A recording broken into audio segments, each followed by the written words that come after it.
Tiesco, tem uma coisa que eu quase não vejo no consultório, que são pessoas preocupadas, sabe? Uma coisa que eu não vejo tanto. Parece aquele cacto, sabe? Assim, no filme de Velho Oeste, que fica aquele vento e passa aquele tufo de cacto. Nem tem isso, sabe? Nem me fale sobre preocupação. Gente, acho que preocupação é das coisas mais importantes, assim, uma das queixas mais comuns que a gente tem, né? Sim. E eu gostaria que você colocasse aí no comentário, você atende pessoas com preocupação? Você se considera preocupado? O que é preocupação para você? Bom, vamos lá. Eu vou contar, nós vamos falar aqui hoje um pouquinho sobre essa sensação, não sei se é sentimento que a gente possa, ou emoção, mas enfim, na medicina chinesa a gente sempre fala de emoção, mas é a preocupação. Mas eu vou fazer um desabafo aí, pessoal. Ixi, fechou? Já tô preocupado, Tiesco. Então, beleza. Ai, meu Deus. Então, vamos lá. Então, assim, em Minas Gerais, a preocupação pode também, a gente pode falar que é o apavorado. Entende? Apavorado? Isso. Porque a gente fala muito de medicina chinesa, o medo, uma questão muito de rim. Certo. Né? Mas aquele medo, na minha visão, eu acho muito mais o pavor, aquele susto, isso, né? o trauma, né? O trauma. Aquela questão. Quando eu penso de apavorado, eu penso muito mais em baço. Quando eu penso em ansiedade, eu penso muito em baço, até mais do que o coração. Né? Porque essa ansiedade momentânea é muito do processo que a gente está vivendo, né? Da pré-ocupação, né? Ou pré-desejo, né? Ou um desejo ainda a ser realizado. Eu tenho que fazer isso, eu tenho que. Aquele ritmo da agenda, eu acho que é muito... ou esse medo futuro, vai acontecer aquilo, se não trabalhar hoje, amanhã eu vou isso, aposentar, sei lá o quê, se eu conseguir tal coisa, como é que vai dar certo, vai dar errado, né? E aí eu tenho que te contar um caso. É o caso. Bom, então vamos lá. Por favor. Bom, você sabe, né? Meu nome é Francesco. Então, assim, meu nome é italiano, porque meu pai imigrou da Itália para o Brasil. Coragem desse homem. O italiano já é dramático por natureza, eu acho que um estereótipo, né? O pessoal já sabe, meu Deus do céu, acabou isso, e briga. Ele é dramático tanto no modo positivo de demonstrar eu te amo, quanto no eu vou morrer, né? Aquele negócio todo. Então criou-se um modelo comportamental lá em casa, pelo trauma da imigração, né?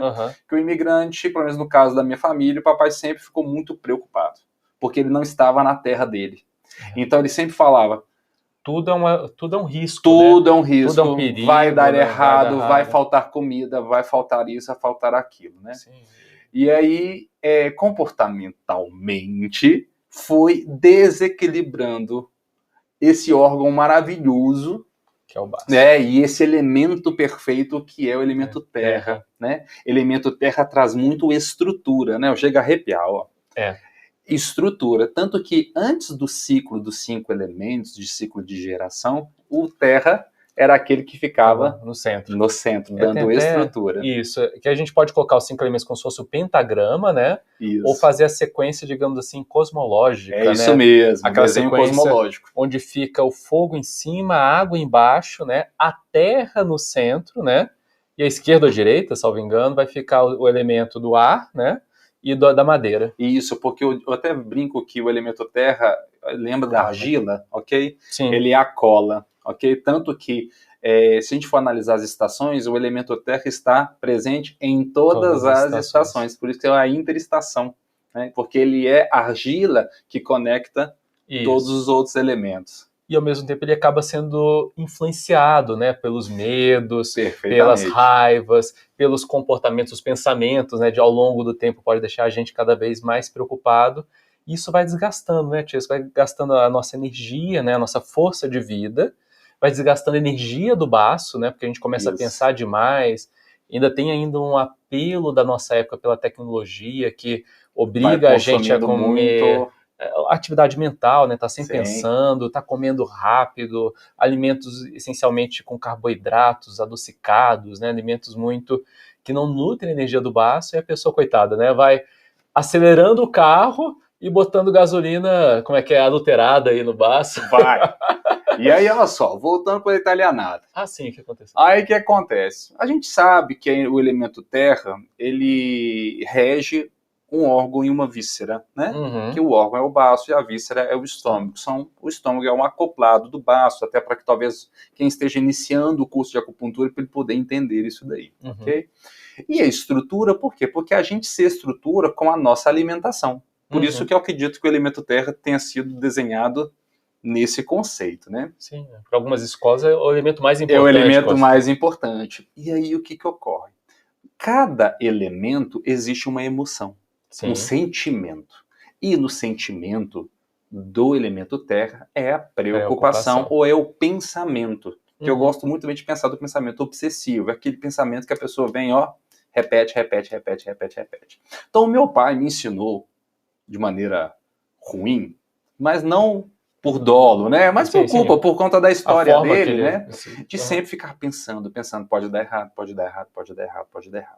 Quando você pensa muito assim do ponto de vista comportamental, isso vai desequilibrando esse elemento. Sim.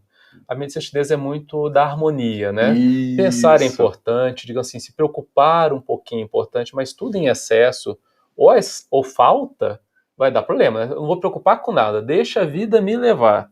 Essa zero preocupação também é ruim. Também é ruim. Mas o papai do Chesco sempre foi muito preocupado para tentar se proteger daquele cenário, aquele país novo, da família, assim, que estava reconstruindo tudo. E quando o elemento terra vai ficando fraco, o baço vai ficando deficiente, vai aumentando a sensação de cansaço na gente, né? Porque ele é o responsável de transformar aquela caloria que está na bolacha, no pacote da bolacha, em energia vital. E a gente vai sentindo cansado porque ele não dá conta mais de transformar aquilo ali. E aí, adicionando o sabor do baço, cada elemento da medicina tradicional chinesa existe um sabor. E o sabor do baço é o doce. Aí pronto. O que a italianada gosta? Macarrão. Então, ou seja, a gente comia macarrão no almoço, no café da manhã e na janta. Haja carboidrato, que pode gerar umidade. Se a gente tinha problema, era na mesa. E se a gente tinha felicidade, era na mesa. Então, começo a ter um consumo exacerbado. E eu não estou falando mal do macarrão, viu, pessoal? Então, assim, já... Tudo em equilíbrio é bem... Tá? Seria a mesma coisa com arroz, seria a mesma coisa com a mandioca, com a batata baroa, qualquer uma delas. O excesso do sabor adocicado, né? Debilita o baço. Isso, então quando você come um macarrão, você fica com ele na boca um minuto, você sente aquele dulçor do trigo. Assim até a cerveja, né? A gente sente, depois passou o amargo do lúpulo, a gente sente. E aí começava a fazer um ciclo vicioso. Ou seja, a preocupação que nos foi passada desequilibrava o nosso elemento, e o nosso elemento pedia energia, e a gente comia desequilibradamente, que por sua vez causava ainda mais desequilíbrio em pensamento obsessivo. É como se fosse uma fábrica onde tivesse, digamos assim, um excesso de demanda. Aí, para dar conta da demanda, eu colocava, sei lá, material mais pesado, botava os trabalhadores para trabalhar hora extra.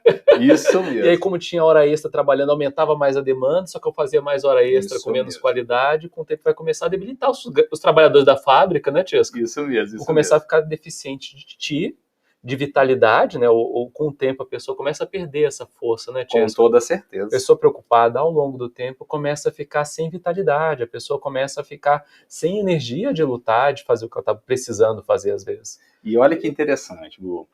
Isso é tão forte para a medicina tradicional chinesa, para a medicina tradicional japonesa, que com 14 anos eu abri um quadro de gastrite muito aguda. Ou seja, o elemento foi tão desequilibrado por um processo de comportamento, ok? Durante anos e anos, né? Que afetou o mecânico. Sim. Né? E aí o grande desafio na medicina tradicional chinesa é da gente descobrir quem nasceu primeiro. Se foi o ovo ou se foi a galinha. É fácil o ovo, Chesco. Tinha ovo no tempo dos dinossauros, olha. Gente, não tem ovo no dinossauro, não tinha galinha. Tinha ovo no dinossauro, não tinha galinha. Acabou, resolveu. Bom, mas brincadeira. Mas para a medicina chinesa, né? Sim. Esse é o grande desafio, né? Então, quem que foi? Foi a minha alimentação que causou aquela emoção, né, da preocupação? Ou foi a preocupação que me fez ter a alimentação naquela maneira, né? Enfim...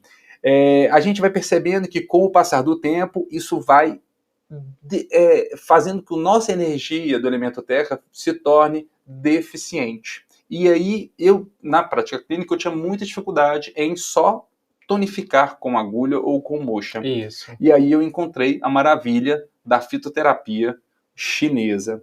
Existem fórmulas que tonificam muito o Qi e muito a energia, para não falar de Qi, do elemento terra. Isso. E quando eu comecei a fazer uso, melhorou tanto o meu elemento terra que eu parei bastante com o comportamento alimentar desequilibrado e o comportamento de ação, de emoção, né? De pensamento obsessivo. E nós falaremos mais para frente a fórmula mais básica que tem da fitoterapia chinesa, que é um tônico de Qi, do baço.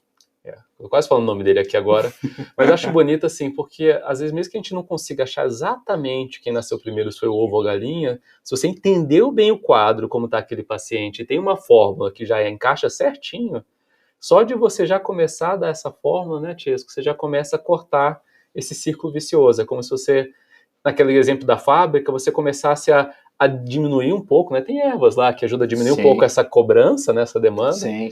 Essa forma, eu tô quase falando aqui. E, ao mesmo tempo, você vai fortalecendo os trabalhadores da fábrica, diminuindo esse aspecto de comportamento, como o Tiesco falou. Perfeito. E aí, só para finalizar, olha que interessante. Eu tratei algo fisiológico, porque eu sentia a deficiência do Qi, né? E, com consequência, tive a mudança do comportamento. Olha que maravilha que era os chineses no milhares passado. De anos atrás. Uma via de mão dupla. Tanto o estilo de vida pode fazer um elemento ser deficiente, assim como um elemento deficiente pode mudar o estilo de vida. Então não existe somente a alimentação, não existe somente existe um todo. O todo é uma costura. Né? Então eu dei esse exemplo aí só porque, desculpe ter sido chato, mas é só para fazer sentido. E aí começou a fazer sentido até mesmo na minha observação quanto à criação do papai. Sim, você entendeu de onde veio. Entendi de onde veio isso daí. Isso é muito legal. Entendi. E aí, se vocês quiserem que a gente fale mais sobre isso, sobre essa ligação entre, digamos assim, psicossomática, energético... Isso, psicossomática. Né, quem inventou a psicossomática foram os chineses. Os orientais. Isso mesmo. Assim, os colegas aí da medicina ocidental, me desculpem, mas já tem um relato de doenças psicossomáticas no Tratado do Imperador Amarelo. Já tem lá caso lá de mais de 2.500 anos atrás. É isso aí. Mas, enfim... Se você quer saber mais sobre isso, coloca aí nos comentários, coloca o que você gostaria que a gente falasse como assunto, se esse assunto ajudou vocês, se querem que a gente aprofunde mais, enfim, curta esse vídeo, compartilha e se inscreve que a gente vai adorar estar com vocês. Vamos para cima então. Muita Galera, luz. muito obrigado, vamos que vamos.